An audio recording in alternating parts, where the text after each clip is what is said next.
Good morning, good afternoon, good evening दोस्तों। Kevin sir from personal tutor. History playlist आप लोग देख रहे हैं। क्लास 11th हिस्ट्री का लास्ट चैप्टर है ये। टॉपिक चल रहा है जापान का, किस तरीके से जापान ने अपने आप को एक इकोनॉमिक पावर बनाया, वो आज हम डिस्कस करने वाले हैं। Today's topic is industrial workers of Japan. ये कंसेप्ट इंडस्ट्री में काम करने का कहां से आया? इसके पहले के वीडियो से मैंने आपको बताया था कि जापान ने क्या इकोनॉमिक पॉलिसीज अडॉप्ट करी थी टू बिकम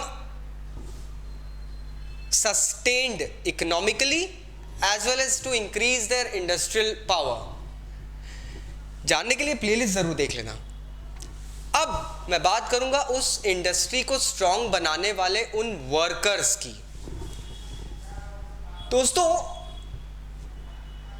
1913 आते आते जापान में जो इंडस्ट्रियल वर्कर्स का नंबर था वो 4 मिलियन हो गया था, जो कि सिर्फ 700,000 था 50 साल पहले 1870 में। 1870 तक सिर्फ इतना नंबर था, जो कि लगभग 6 टाइम्स ग्रोथ कह सकते हैं कर गया था।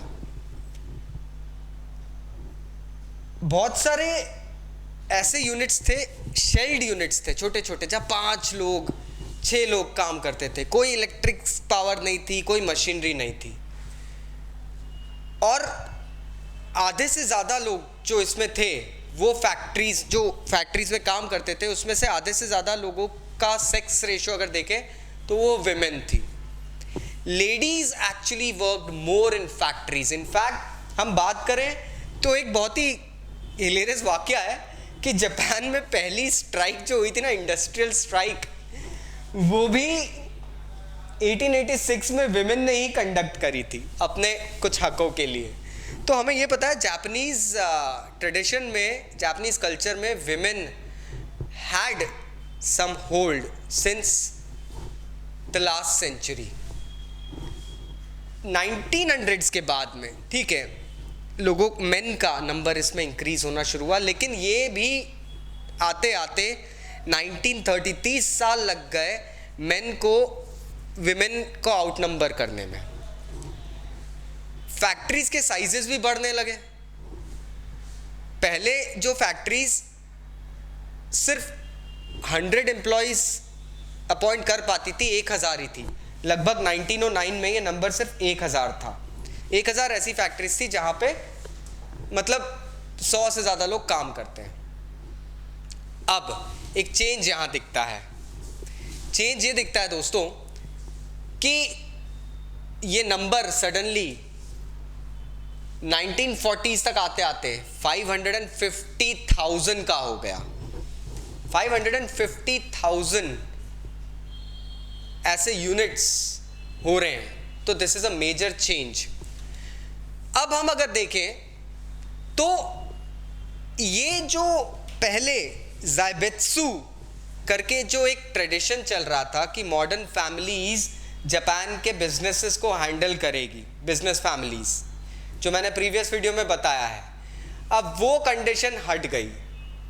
अब सीधे सीधे ये हुआ कि अब नेशनलिज्म के कारण लोग गवर्नमेंट सेटअप इंडस्ट्रीज में काम करने लगे।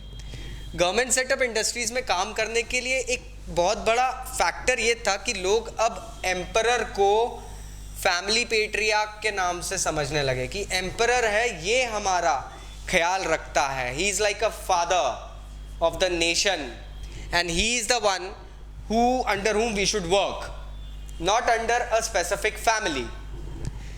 ये जो रेपिड ग्रोथ हो रही थी ना इंडस्ट्रीज की और इंडस्ट्रियलाइजेशन हो रहा था, इस पे कोई रेगुलेशन नहीं था, तो जाहिर सी बात है कहीं ना कहीं तो कुछ ना कुछ गड़बड़ होगी, और हुई भी दोस्तों। गड़बड़ ये हुई कि रिसोर्स इतना ज़्यादा यूज़ करने लगे कि टिम्बर डिप्लीट होने लगा जापान में। एक तो ऑलरेडी आइलैंड नेशन है, ऊपर से लकड़ियाँ ख़त्म हो रही है, पता नहीं कहाँ से लेकर आएंगे और आसपास से सबसे दुश्मनी ले लिए। तो इन्वायरमेंटल डिस्ट्रक्शन शुरू हो चुका था। फिर किसी ना किसी ने, जैसे Tanaka Shoju, famous name, house of representative,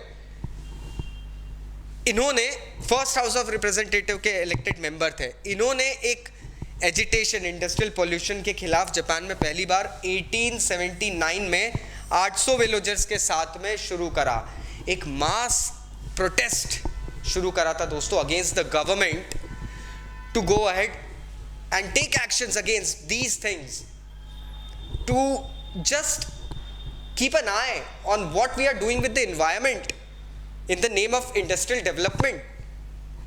resource deplete हो रहे हैं।